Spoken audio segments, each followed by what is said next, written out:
جو شخص 5 فرض نماز کی باجماعت ادائیگی میں سستی کرے، اللہ تعالیٰ اس کو 12 عذابوں میں مبتلا کرے گا۔ 3 عذاب دنیا میں، 3 مرنے کے وقت، 3 قبر میں اور 3 قیامت کے دن۔ دنیاوی 3 عذاب یہ ہیں: اس کی کمائی سے برکت اٹھ جائے گی، اس کے چہرے سے نیکی اور صلاح کی علامت مٹ جائے گی، لوگوں کے دلوں میں اس کی طرف سے نفرت اور عداوت پیدا ہوگی۔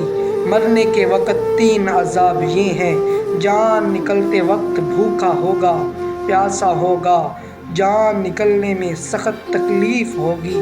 قبر کے 3 عذاب یہ ہیں: منکر نکیر کا سوال سختی سے ہوگا، قبر میں تاریکی ہوگی، قبر میں تنگی ہوگی۔